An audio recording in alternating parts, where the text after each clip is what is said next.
خب یه علما جواب میده به روز قیامت به الله متعال که 10 سال در مسجدات تیر کرد، غیر از قصای ساختگی و قصای حکایات دروغین به مردم گفت، یک روز قرآن پس نکرد، آیت توحید برشان تشریح نکرد که مردم دین خدا میفهمید. یا خو میرن دفاع از نوروز میکنه، بدبختا دفاع از توسل به ذوات فاضله میکنه. ملت هایتان در کدام عقیده است؟ او را خبر داری نه؟ ضرب الله مثلا عبدا مملوکا، الله مثال میده به او، فرض که یک غلام مملوک باشه، لا یقدر علی شیء، که قدرت و توانایی به هیچ چیزی نداره، همه چیزی از مولاست، بدون اذن مولا چیزی نمیتونه. و من رزقناه، کسی را که ما روزی دادیم من از جانب خود، رزقا حسنا، رزق حسن یعنی رزقی که مکمل مناسب حالش است، فهو ينفق منه سرا، این مصرف میکنه از او پنهان و جهرا آشکارا، هر وقت دست خیرش جاری است. موحد همینطور است، دعوت به مردم میده که بیای به سوی توحید الله متعال. هیچ از کسی حراسه نداره، الله توانایی داده، حریت برش داده، از کسی ترس نداره. مالک و نفع و ضرر خود تنها الله را میدانه. و یک کسی که مالک و نفع و ضرر خود یک دانه بندی عاجزه، پیر صاحب یا ملا صاحب دانسته، آخوندزاده و گلزاده را دانسته. شما ببینید چقدر فرق است بین دو انسان. هل یستوون، آیا برابر هستند؟ الحمدلله، کل صفتای کمال برای الله متعال است، او کامل است در ذات خود، در صفات خود، پس مستحق عبادت الله است. باید از او ترس شوه و به او طمع شوه و محبت به امرای الله شوه و اظهار عاجزی و تذلل برای الله شوه. کل صفتای کمال پیش از اوست، نه پیش کسی دیگری. کسی هم مالک و نفع و ضرر نیست. بل اکثرهم لا یعلمون، قرآن میگه بلکه اکثریت مردم نمیدانه. بازم خدا وابسته به اینو آن ساخته، نعوذ بالله، معبودای خود ساخته خودشان که هیچ شور نمیخوره، اطاعت از وارد طوری مثل اطاعت الله میکنه. هر چیزی که وا برش میگه امور برش میگه، در ترجمه قرآن نمیره، در ترجمه قرآن نمیره. و ضرب الله مثلا رجلین احدهما ابکم لا یقدر علی شیء، و الله بیان میکنه مثال توحید و شرک هم، مثال موحد و مشترک هم. باز الله بیان میکنه مثلا مثال دیگر، فرض کو رجلین، دو شخصی را، احدهما که بر علاوه غلام بودنش یکیش ابکم و گنگ باشه، سخن گفته نمیتونه، کرام است، لا یقدر علی شیء، قدرت به چیزی نداره، و هو کل علی مولاه، بلکه یک بار گران است بالای چی؟ تمام کارایش چیست؟ سری مولایش است. اینما یوجه لا یأتی بخیر، هر طرف که میفرستی را لا یأتی بخیر، آمدن نمیکنه به خیر. چرا؟ اگر بفرستی به خاطر انجام یک کار، او را انجام داده نمیتونه. هل یستوی هو، آیا برابر است همین شخص؟ یکی مادر ذات همینطور گنگ پیدا شده، غلام هم است، کرام است، این کاری از دستش نمیاد. و من یأمر بالعدل، کسی که امر به عدالت میکنه، به توحید علمی، چی توحید الله، قوت علمی از آن قدر زیاد است، مکمل به انصاف استاد است، رای افراط و تفریط نگرفته، رای مستقیم مستوار است. و هو علی صراط مستقیم، عمل میکنه برای مستقیم. ام قوت علمیش تکمیل است که فیصله به عدل میکنه، و ام قوت عملیش که در مستقیم مکمل منظم روان است. کدام نفر بهتر است؟ عجیب نیست؟ موحد کسی است که به عدالت قائم است، خودش شناخته، الله را شناخته، مسئولیت خودش شناخته، حق الله را شناخته، حق خودش شناخته، در راه مستقیم روان است، از هیچ کسی راسته نداره فقط. اما یک کسی دیگه که بوج بالای دیگرها باشه، گنگام است، نمیفهمم، مشرک، او نمو رقم است. کسی که در شرک مبتلاست، او نمو انسان گنگ است که نکر است، نمیفهمم، بوج بالای دیگراست، هیچ خیر از دستش آمده نمیتونه. و یک آدمی که یقینا موحد است، با وصفی که ماهیتشان، جنسشان مشترک است، مخلوق بودنشان بالکل برابر است، لیکن چقدر خب پس وقتی که طور باشه، الله متعال الله عادل است، هر نوع فیصله میکنه، هر چیز به مردم داده رایسته. اما انسان عاجز مملوک است، هیچ چیز نمیدانه، چطور شده میتونه این با الله برابر میکنه، مخلوق با خالق برابر میکنه. ولله غیب السماوات والارض، خاص برای الله است آن چیزی که پنهان است در آسمان ها و الارض، در زمین است. چیزی که از نظر شما پنهان است کلش در ملکیت الله، مخلوق الله، بندگان الله متعال است. و ما امر الساعت، شما اگر میگی که قیامت نمیآید، نعوذ بالله انکار میکنیم از توحید الله و از قیامت، میگه بازخواست نیست، حساب و کتاب نیست. پیغمبر میگفت کسی که توحید الله را بپذیره وگرنه عذاب جهنم در میرایتان میاد. میگه عذاب جهنم کجاست؟ ما کی باز زنده میشیم؟ قیامت کجاست؟ و ما امر ساعت نیست امر قیامت الا کلمح البصر، ده اصطلاح آمکی ما مگر چٹ و فٹ است. چی مانا؟ الله متعال نیست امر قیامت الا کلمح البصر، مگر بر مثل رب زدن یک چشم است، باز گردانیدن نظر است که دور میخوره از یک طرف، یا رب زدن چشم، او هو اقرب، یا از این قدم خیلی نزدیک. نه، الله متعال میگه از این قدم نزدیک. بری تو چی طور نشان بدم آن چیزی که به انسان خیلی نزدیک معلوم میشه امی رب زدن چشم است یا روح امرای بدن است. این به نظر ما خیلی نزدیک است. الله متعال تمام امور و کارایش اینمی رقم حیثیت داره. اونجا فاصله زمانی و مکانی و وسایل مادی و گپا به درد نمیخوره. الله کن میگه فیکون موجود میشه. ان الله علی کل شیء قدیر، تعجب در کار نیست. چرا؟ به خاطری که الله چیست؟ یقینا الله متعال بالای تمام چیزا قدرت داره، هر چیزی را که الله بخواه. چرا که الله دارنده صفات کمال است. والله اخرجکم، چرا شما این کار میکنی از میعادتان، ابتدا پیدایشتان چیزی آسان بود؟ چی؟ نه که پیدا میشدی آسان بود که شما از باز زنده شدن این کار میکنی سخت براتان معلوم میشه. پیدایش ابتداییتان یک دفعه نظر بکنی کی را کی داده، چه قسم پیدا کرده. والله اخرجکم، الله کشید شما را من بطون امهاتکم، از شکمای مادرایتان.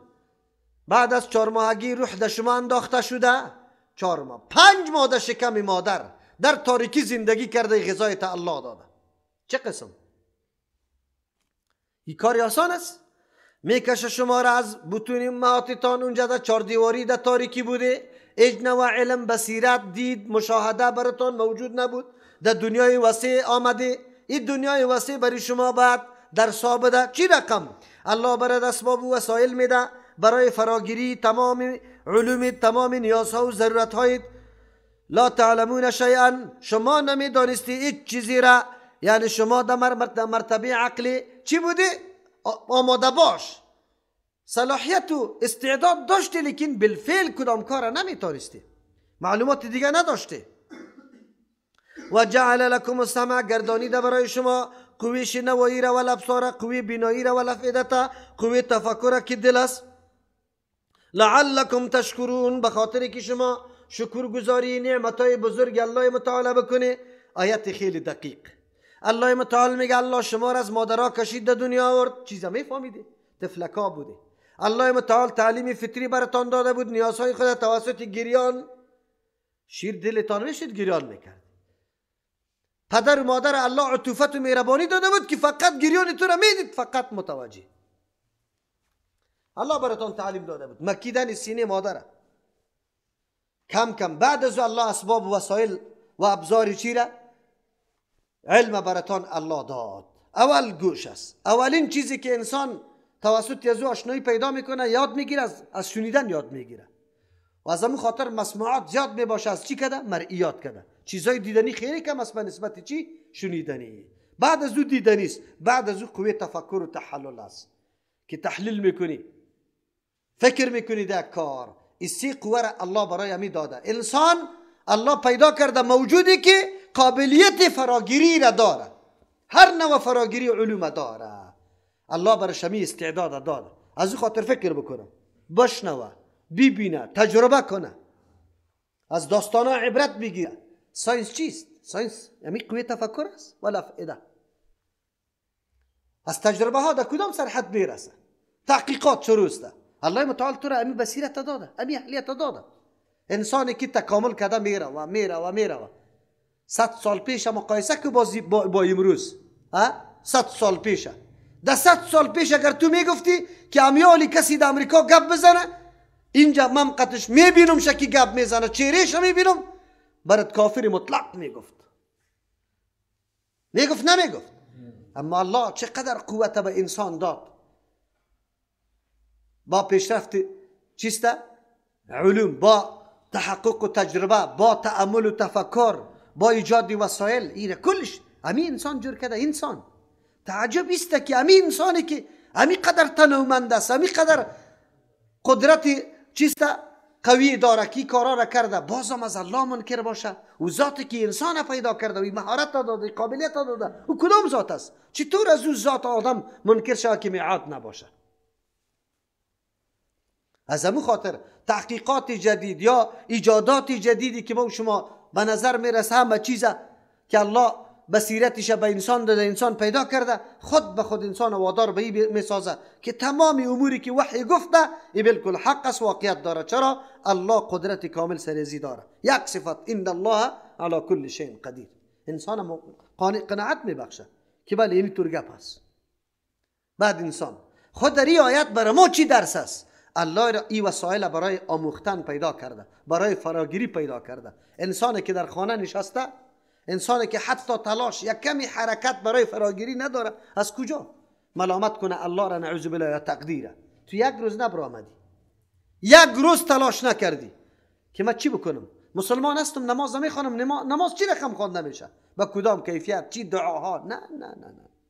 بس تقلیدی کورکورانه نمیره. میگه بابای ما از پدری خود نماز یاد گرفت، از بیبی خود، پدر از چیسته مادری خود. ما و شما نمیطور. اما چیزی که او بر ما گفت الله اکبر الله اکبر گفته رایستیم روان هستیم. نه، الله برات حالی موقع داده، امکانات داده. نمازت درست کو، تحقیق بکو، برو پیشرفت کو. یک خواهری که امروز نماز میخونه، یک خواهری که 50 سال پیش میخوان، مقایسه کنی که چه رقم نماز فرق داره، چی تفاوتی داره. او بیچاره الله اکبر است گفته نمیتونه. این دعاهای قومه و جلسه و دعاهای اضافه رکوع و سجده و قاعده را مکمل یاد داره. چقدر فرق است، زمین و آسمان فرق است. الله متعال انسان به می خاطر پیدا کرده که از این نیروها و انرژی کار بگیره، معطل نباشه. این نعمت های بزرگ الله متعال است، کمال ذاتی انسان نیست. الله برش داده، نعمت است. چرا داده؟ لعلکم تشکرون، به خاطری که شما شکر گزاری کنی، سپاس این نعمت بکنی. سپاس این نعمت کدام است؟ الله چشم برای چی پیدا کرد؟ گوش برای چی پیدا کرد؟ قلب برای چی پیدا کرد؟ که ما تفکر بکنیم. تعجب نیسته ما توسط گوشه همیشه مزخرفات شنیدیم. کلگی آشنایی با موسیقی هندی داره. شما تفلکای خورده پرسان کنی و آوازخوان هندی را میشناسه، اما رسول الله صلی الله علیه و سلم نمیشناسه که پیغمبرش است. بله بچه‌شم چی را میبینه؟ کدام چیزا را میبینه؟ حالات مردمه، حالات خوار مردمه. قرآن میبینه، تعلیمات اسلام میبینه، نه چیزای نعوذ بالله که فقط عمرش ضایع کنه و در معصیت ایرا بکشانه. امروز خو بسیار گپارا خراب کرده. صبح در هر خانه تلویزیون است، وادی نماز شروع میشه تا 3 بجه را گل نمیشه. لگیاس هموجه کلگی متوجه همو گپاست. چی را میگه؟ از این دو پیشرفته تر والافئده. الله قوی تأمل و تفکر برات داد، اما تویش تفکر نکردی. عنعناتی کمرشکن، رسم و رواجای کمرشکن به چشم سر میبینیم، بازم روان هستیم. بدعت ها را میبینیم، مزخرفات را میبینیم، بازم روان هستیم. تأمل نمیکنیم. فلانی خان گفته نیجا کلان ملا تیر شده بود و این کار میکرد. تحمل کو، دلیل داشت یا نداشت؟ این ملا کی کار میکرد؟ از کدام ناحیه میکرد؟ این دین گپی ملاست یا نه که دین برای خود سند داره؟ ما اینجا نکته خیلی قوی است که علمای ما خلاص در کتاب نوشته شده، در هدایت نوشته شده، در نورلیزا آمده، در کتاب آمده. کتاب کدام کتاب است؟ کتاب الله؟ کتاب رسول الله که هیچ خطا نمیشه؟ کدام کتاب است؟ یا کتاب عالم گپش سند داره، دلیل داره یا نه؟ پشتش بگردم یا نه؟ خلاص ما خود بسته کردیم. اینی را مردم میگن الله این نعمت برای ما داده، ما از پیش کار نمیگیریم. خود چشم و گوش کلش بسته کردیم، کویت فکر خود بسته کردیم، دنبال یک انسان روان هستیم. چیزی که او گفته و نمو حق، اگر نگفته باطل. ما شکر نعمت الله را کشیده نمیتونیم. مردم هم دعوت میدیم نه نه نه نه نه نه نه نه از مذهب نبرای کی. نه فتوا نوشته کده کسی از مذهب برای چقدر دوره زده شما از مذهب. از پیش سوال بکن از همین آدمی که همینطور فتوا را نوشته میکنه 4 مذهب حق میگی یا ناحق. خلاص پدرت گفته نمیتونه که ناحق است. حتما ده حق است. خود چطور که از تو برآمد خدایی هم حق آمد، چرا دوره میزنی؟ یک مولوی سی بزرگ همینطور گفت والا ده مسائل فروعی شما خدا بند کردیم، مسائل تقلید مسائل فروعی است. همینطور میگم بگو جواب مرا بده، حق یک تاست یا 4 تا بگو برام. شما نوشته کردید کتابتون که اگر مذهب گذاشتی این قدر دوره زده شوه. صمم بکمون بود باز دیگه. من گفتم بگو نه مردم بفهمانی، ملت حق داره سر ما و شما، ما حقیقت بیان کنیم به مردم. الم یروا الی الطیر مسخرات فی جو السماء، نشانه های قدرت عجیب الله متعالی که هم نعمت ها برای شماست، هم سبب معرفت توحید الله، یکتا پرستی الله، حکمت الله، علم الله، قیومیت الله، هم به صفت های الله از او شناخته میشه. نمیبینه به سوی پرنده ها مسخرات که رام کرده شده است فی جو السماء، در چی؟ جو در بین فضا. ما یمسکهن الا الله، نمیگیره ایره در حالت پرواز که در زمین بیا مگر الله متعال. چه قسم وسیله را الله برش ساخته؟ ساختمان جسم میشه، پرا و بالا را. قوه جاذبه زمین باید دوره کش کنه، خودش هم گرنگ است، باید بیفته. چه رقم و پروازا میکنه الله متعال؟ چه قسم جسمی مناسبه برش پیدا کرده؟ سیده میتور میخیزه، در یک دقیقه میبینی که در کجا میرسه، سفرها میکنه طولانی. این فی ذلک الآیات لقوم یؤمنون، یقینا در چیزی که ذکر شد، پریدن پرنده ها در فضا، حرکتشان، سیرشان، زندگیشان، لآیات بسیار نشانه های قدرت الله متعال است، توحید الله متعال است، لقوم یؤمنون، برای قومی که ایمان داره به الله. کسی که ایمان به الله داره میدانه حکمت الله را که در هر مخلوق الله به هزارها نشانه قدرت الله دیده میشه.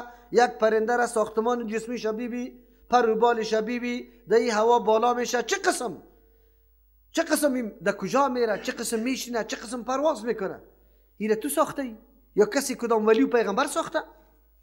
والله جعل لكم، الله گردانیده برای مصلحت و منفعت شما، من بیوتکم، از خانه های شما، سکنن، جای آرامش، حالت که در حالت اقامت سبب سکون و آرامشتان است.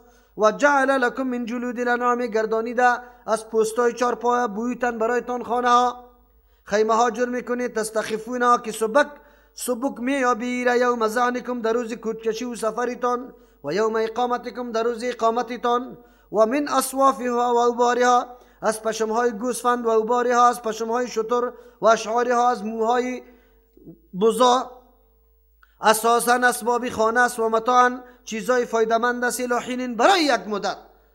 انسان متوجه میسازه، انسان میدانی قدر و قیمتی تا. بی الله متعال از پرنده گرفته، از کجا حرکت میکنه، کجا نمو کرده، میاد تو شکار میکنیشه، گوشت حلال یا زور لذیذ یا زور تو خورده رویستی در پیش تو میاد. این چارپایه را بیبی، پستای از این را بیبی، گردانی را برای شما خانه ها رست، جای سکون و آرامش. قرآن کریم یکی از صفتهای خانه را که ذکر میکنه که جای سکون باشه. سکون چی را میگه؟ که قلب انسان دو خوش باشه، آدم مطمئن باشه، مضطرب پریشان نباشه. امروز بلدنگ ها خیلی زیاد است، اما اطمینان و سکون وجود داره؟ کلا قطعا. اما جایی که هیچی بلدنگ نباشه، لیکن انسان قلبش آرام بگیره. قلب انسان که آرام میگیره؟ قلب انسان با قرآن آرام میگیره، با زندگی اسلامی آرام میگیره. خود به خود قلبت برای تو تلقین میکنه که بالکل خوب زندگی میکنی، خوب عمر داری.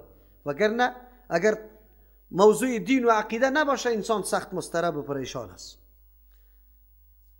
سالهای گذشته که من در کدام خانه می نشستم، شاید که کسی می آمد بسیار تعجب میکرد که در طور خانه مولوی صاحب زندگی میکنه، اما قلبم خوش بود.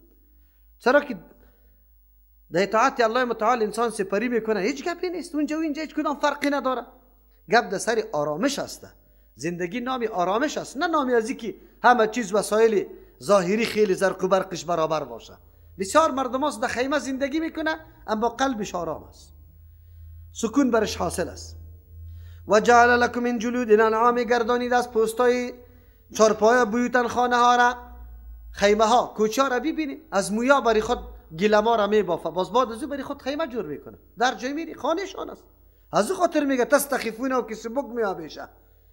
نه چوب، نه پخسه، نه سنگ، نه گپا را قط خود نمیورداری. اونمو چیز است، هر جای رسیدی فقط پایش بزن، سری خود بنداز، خلاص.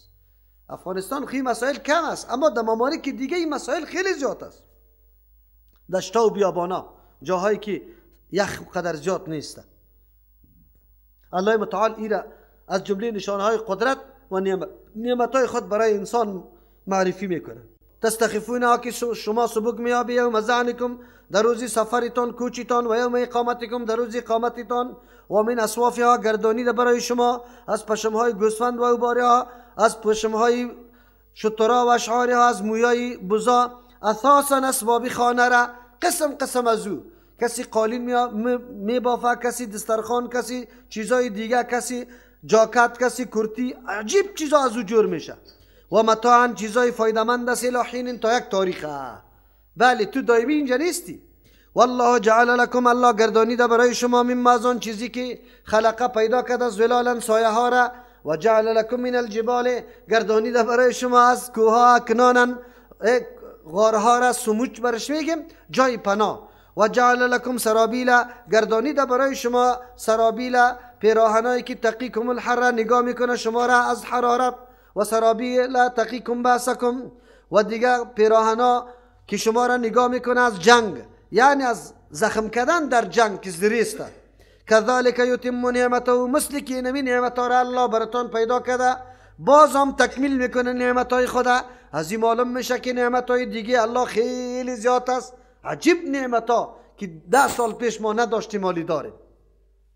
علیکم، برای شما، لعلکم تسلمون، به خاطری که شما به الله تسلیم شوی.